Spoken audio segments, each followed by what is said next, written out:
এটা ভুলে বলেছেন যে শক দেওয়ার জন্য, এটা শক দেওয়ার জন্য না। ওই চেয়ারে বসিয়ে আসলে ঘুরানো হতো। একটা চেয়ারকে বসিয়ে যখন হাত পা বেঁধে দিয়ে ঘুরানো হয়, কি পরিণতি হতে পারে আপনারা সেই বিভৎসতা কল্পনা করতে পারেন। একটা মেয়ে নারী ভিকটিমের কথা আমরা শুনেছি। তা একটা 11 বছরের মেয়ে, তাকে তার মা সহ গ্রেপ্তার করা হয়েছিল, তুলে নেওয়া হয়েছিল। আসলে তার মাকে তার সামনে হাত করা বেঁধে পুলিশ সদস্যরা তাকে নির্যাতন করেছে, কান্নাকাটি করেছে। সে মোটা ছিল, তার ভেতরে হাত করাটা কেটে মাংসের মধ্যে বসে গেছে। 11 বছরের বাচ্চাটা পাশেই একই জায়গায় বেঁধে রাখা হয়েছে, চোখ বেঁধে রাখা হতো। বাথরুম করতে গেছে, হাতের হাত করা খুলে দেয়নি মহিলা। তার মেয়ে, 11 বছরের মেয়ে, তখন তাকে সাহায্য করেছে, তার হাত করাটা খুলে দিয়েছে। একটা 11 বছরের বাচ্চা সহ একটা নারী রেহাই পায়নি, পুরুষ সদস্যরা তাকে নির্যাতন করেছে এবং ওই মা আজও ফিরে আসেনি। আমরা ধারণা করছি তাকে হয়তো হত্যা করে তার লাশ কোথাও ভাসিয়ে দেওয়া হয়েছে। সেই মেয়েটা কিন্তু আইডেন্টিফাই করেছে কোন জায়গায়, কোন কর্নারে তাকে রাখা হয়েছিল, কিভাবে তাকে নির্যাতন করা হয়েছে দেখিয়েছেন। 3টি ডিটেনশন সেন্টারে বন্দিরা যারা ছিলেন, তাদের মধ্যে উল্লেখযোগ্য 2 জন বা 3 জন করে বন্দিরা গিয়েছিলেন। তারা আইডেন্টিফাই করেছেন কোন জায়গায় তাকে বেঁধে রাখা হতো, কোন বাথরুমে তাকে নেওয়া হয়েছে, কি কি যন্ত্রের সাথে তাকে টর্চার করা হয়েছে। আমরা যেটা দেখেছি যে এই টর্চার কেন্দ্রের ব্যাপক আলামত বিনষ্ট করা হয়েছে। নির্যাতনের জন্য যেখানে তাকে আটকে রাখা হতো, ঝুলানো হতো, সেগুলো ভেঙে ফেলা হয়েছে। অনেক আলামত আমরা জব্দ করেছি। ইলেকট্রিক শক দেওয়ার ব্যবস্থা ছিল, চোখ বেঁধে রাখা হতো। 3 feet by 3 feet, 2 feet by 3 feet cell, সেগুলো প্রধান উপদেষ্টা দেখেছেন, তিনি নিজে ঢুকেছেন সেগুলোর ভেতরে। অর্থাৎ একটা মানুষকে পৈশাচিক পদ্ধতিতে কত নির্মম ভাবে নির্যাতন করা যায়, এই বন্দিশালাগুলো ভিজিট না করলে একজন মানুষের পক্ষে বিশ্বাস করাটাই কঠিন ছিল। আমরা যেটা বারবার বলেছি যে এই নির্যাতন কেন্দ্রগুলো ছিল এবং যারা এর সাথে সম্পৃক্ত তাদেরকেই কিন্তু আমরা গ্রেপ্তারের জন্য বা এই বিচারের জন্য মুখোমুখি করতে চাই।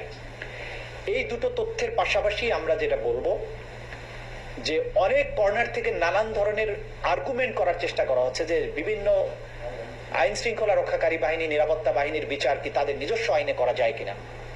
আপনাদেরকে সুস্পষ্টভাবে বলতে চাই, আন্তর্জাতিক অপরাধ ট্রাইব্যুনাল আইন 1973 সেটি সংবিধান দ্বারা সংরক্ষিত এবং প্রোটেক্টেড। এই আইনটি বাংলাদেশের সকল আইনের উপরে তার বিশেষ মর্যাদা আছে। এই আইনে মানবতা বিরোধী অপরাধ, গণহত্যা, যুদ্ধ অপরাধ, এই সমস্ত আন্তর্জাতিক আইনের অধীনে যেসব অপরাধ আছে তার বিচার করা যায়। বাংলাদেশের সেনাবাহিনীর আইনে বিডিআর বলেন, বিজিবি বলেন, র্যাব বলেন, কোনো আইনই গণহত্যা, মানবতা বিরোধী অপরাধের বিচার করার কোনো ব্যবস্থা রাখা হয়নি। এবং সুপিরিয়র রেসপন্সিবিলিটি এবং কমন রেসপন্সিবিলিটির কোনো বিচারও কিন্তু এইসব আইনে করার সুযোগ নেই। সুতরাং যারা এই সমস্ত অপরাধী বাহিনীর মধ্যে থেকে অপরাধে সম্পৃক্ত ছিলেন তাদেরকে বিচার করার একমাত্র উপযুক্ত ফোরাম হচ্ছে আন্তর্জাতিক অপরাধ ট্রাইব্যুনাল। যারা যারা এই আইনে এখানকার মামলা যাদের বিরুদ্ধে গ্রেপ্তারি পরোয়ানা জারি করা হয়েছে, আমরা রাষ্ট্রকে, আইন শৃঙ্খলা রক্ষাকারী বাহিনীকে বলবো নির্দ্বিধায় যে সেই আদালতের আদেশগুলো তারা যাতে পালন করেন। এবং সকল বাহিনী, সকল ব্যক্তিকে আমরা অনুরোধ করব যে একটা রাষ্ট্রের বিচার ব্যবস্থাকে সাহায্য করা আপনাদের দায়িত্ব। এবং কোনো ব্যক্তি বা কোনো প্রতিষ্ঠান কখনো রাষ্ট্র এবং জনগণের উপরে হতে পারে না, কোনো ব্যক্তি আইনের ঊর্ধ্বে হতে পারে না।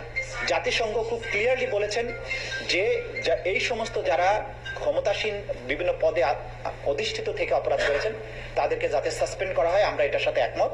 আমরা মনে করি যাদের বিরুদ্ধে সম্ভাব্য যারা অপরাধী, যাদের বিরুদ্ধে আমরা তথ্য প্রমাণাদি পাচ্ছি, যাদের বিরুদ্ধে ওয়ারেন্ট ইস্যু হচ্ছে এবং ওয়ারেন্ট ইস্যু ছাড়াও যাদের ব্যাপারে প্রাথমিক তথ্য প্রমাণ পাওয়া যাচ্ছে, আমি সরকারের কাছে অনুরোধ করব জাতিসংঘের এই তথ্য অনুযায়ী সেই ব্যাপারে যাতে সরকার পদক্ষেপ গ্রহণ করেন। এবং আপনারা ইতিমধ্যে জেনেছেন, সরকারও বলেছেন যে তারা জাতিসংঘের রিপোর্টকে স্বাগতম জানান, সেটার ভিত্তিতে যথাযথ পদক্ষেপ নেওয়া হবে আমরা আশা করছি। তো এই দুটো বিষয় আপনাদের অবহিত করার জন্য আমরা বসেছিলাম। যদি আপনাদের কোনো প্রশ্ন থাকে আমি সেটা ডিল করতে পারি। না না, আমরা যেটা বলেছি জাতিসংঘের আহ্বানে আছে যে যাদের বিরুদ্ধে প্রাথমিক তথ্য প্রমাণ পাওয়া গিয়েছে তাদেরকে চাকরি থেকে সাময়িক বরখাস্ত করা উচিত, সাসপেন্ড করা উচিত, এটা তারা বলেছেন। এটা আমাদের আইনেও আছে।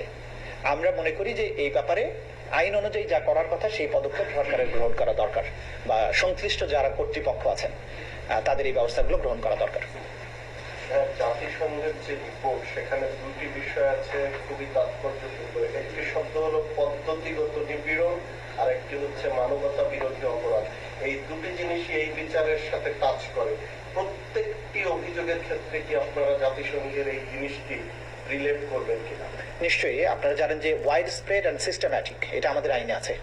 জাতিসংঘ খুব ক্লিয়ারলি বলেছে যে এটা একটা সিস্টেম্যাটিক পদ্ধতিতে কিন্তু এই কাজগুলো হয়েছে এবং এটা ওয়াইড স্প্রেড ছিল, একটা সারা দেশ জুড়ে একই সাথে হয়েছে। সুতরাং এটা মানবতা বিরোধী অপরাধ হওয়ার জন্য এটা একটা শর্ত।